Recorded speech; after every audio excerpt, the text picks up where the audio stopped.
I know that there are some people who believe interest rates will never rise again. I know I see this in the blogosphere. I see it on YouTube. I hear it. I get it. Interest rates never gonna rise. Never, never, never, never, never. I keep hearing that. Now, it is my opinion that rates will rise. But that's just an opinion. In fact, the people that say rates will never rise, that's just their opinion too.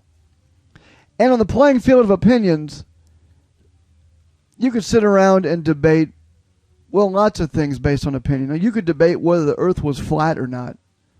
Someone could take the opinion the earth is flat, and someone else could take the opinion that the earth is round. And that could seem like a debate. It could seem like there's an actual debate to be had there. Thing is, empirical evidence and actual data would suggest that the earth is not flat. So although I've not circumnavigated the globe, I don't know how many of you have either, I suspect, based on the evidence I've seen, that the earth is not flat. That's just, it's an opinion I've got based on a large amount of data. Now, when it comes to interest rates, I know that many people believe rates aren't going to rise. Okay? It's fine. It's opinion. And I can't prove whether they're going to rise or not. They either will or they won't. And that's why I like to talk about stuff that I know actually happened, or look at the folks who have a say in the matter and see what their opinion is. For example, article appeared today, 37 minutes ago. Fed's Lockhart sees interest rate, quote, lift off by September. Lift off. Now, I don't know. That could be hyperbole. You know, who knows what lift off even means. But that's Federal Reserve President Dennis Lockhart saying on Friday he expects the U.S. Central Bank to raise interest rates at either June or July or September policy meetings, barring a significant downturn in the economy. Now, that you've always got that language, barring this or barring that, but that's Federal Reserve official Lockhart, liftoff. Now, I know many of you will say, well, you can't trust these bankers. But if I had shown you this article and it said Fed's Lockhart sees interest rates will never rise again, I know a lot of you would have said, see, they're admitting it publicly. So if we're going to take the bankers at their word sometimes and not other times, I think that's being a little intellectually dishonest. But we're going to look here in a moment at something that there is no debate on, where you can't debate whether someone's being honest or not.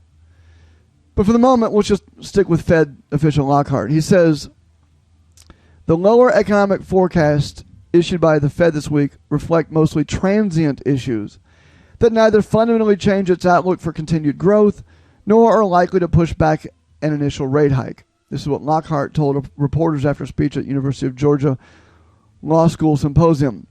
I continue to believe that mid-year or a little later is appropriate timing. That would allow the June meeting to clearly be taken seriously as a meeting for the lift-off decision. Lift-off. He continues, I can't be certain it's going to happen in those 3 months, but I think it's realistic to assume that this is the period in which we'll be taking on this decision with a likelihood of pulling the trigger. He continues, he could prove to be an important swing voice on issues like the progress of inflation and the strength of labor markets, and has consistently said he wanted more evidence that the economic recovery would continue before committing to a rate increase. Okay, let's see here. All right. Bottom line is, this is not a YouTuber. This isn't me. This is not, whether or not you accept that Lockhart tells the truth or knows what he's talking about. This is a Federal Reserve official. He's not the first one. Late last year, there were a couple others I pointed out to you. So it is possible, the opinion about interest rates never rising again, it's possible. I grant that it's possible. It would fly in the face of what the bankers are saying. It's not just Lockhart. But let's just say it's just one Federal Reserve official. Let's just say that's it. want to show you something. If you go to Wikipedia and you search for the Great Depression, and what I want you to do is search Great Depression, and then do a search for the term interest, and then find the first example of interest. Here we go. A related question is whether the Great Depression was primarily a failure on the part of free markets or failure of government efforts to regulate interest rates. Okay, so it's a question about what interest rates were they the cause of the market crash or not. Scrolling down. Here we go. Let's see here. Consumer prices turned from deflation to mild inflation. Industrial production bottomed out in 33. Investment doubled in 33 with a turnaround in March of 33. There were no monetary forces to explain that turnaround. Money supply was still falling, and short-term interest rates remained close to zero. Before 33, people expected further deflation and a recession, so that even interest rates at zero did not stimulate investment. Does that sound familiar to you? Interest rates near zero, not stimulating investment. Huh. Now that some of this may ring true to you given our current economy. Okay, let's see here. We scroll down.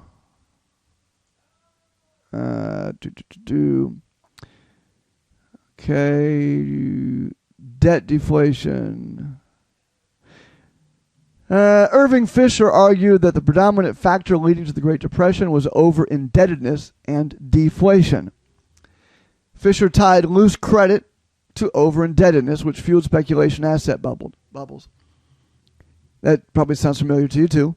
He then outlined nine factors interacting with one another under conditions of debt and deflation. The chain of events proceeded as follows. Debt liquidation and distress selling. Seem familiar? Contraction of the money supply as bank loans are paid off. A fall in the level of asset prices. A still greater fall in the net worth of business, precipitating bankruptcies. A fall in profits. Reduction in output. Pessimism. Hoarding of money. And a fall in nominal interest rates and a rise in deflation-adjusted interest rates. Now, hold on.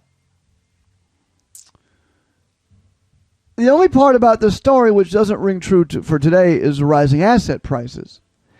But you can account for rising asset prices in 2009 to 2015 with quantitative easing and TARP. It's an amazing thing what a couple $1 trillion will do to an equity market. And finally, a fall in nominal interest rates and a rise in deflation-adjusted rates. Now, we have seen an amazing fall in interest rates, in nominal rates, and a rise in deflation-adjusted interest rates. Again, although we don't see that now, again, $2 trillion of TARP, handouts, give-outs, bailaways, the unbelievable transfer of property and cash to bankers. Now, not cash, property. And balance sheets loaded with that stuff. It's amazing what kind of mitigating factors come to bear with respect to deflation-adjusted rates.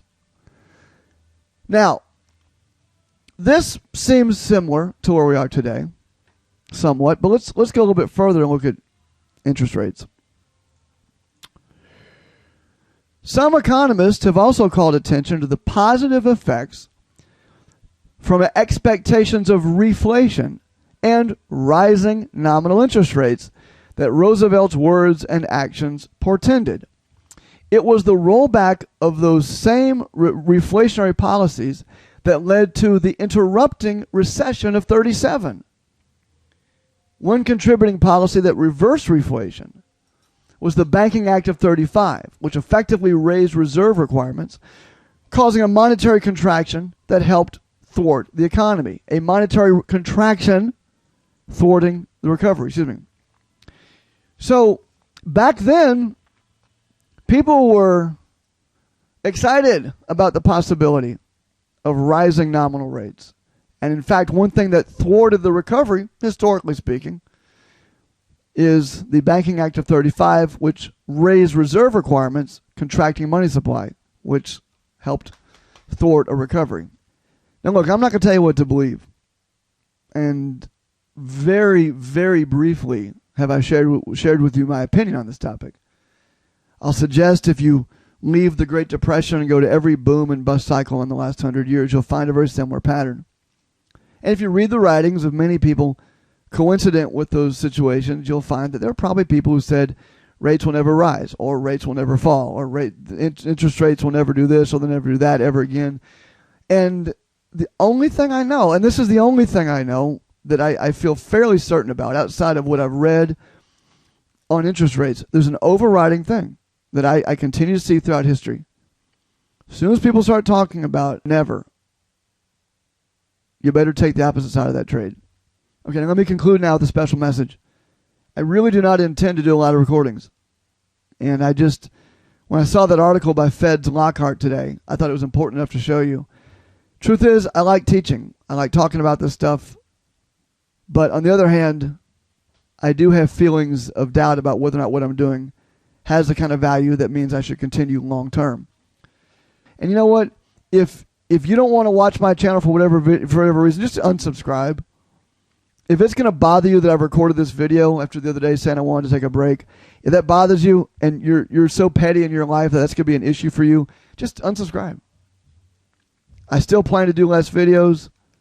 Maybe I shouldn't have been so strident in my video the other day, but I do believe it's important to show you this stuff.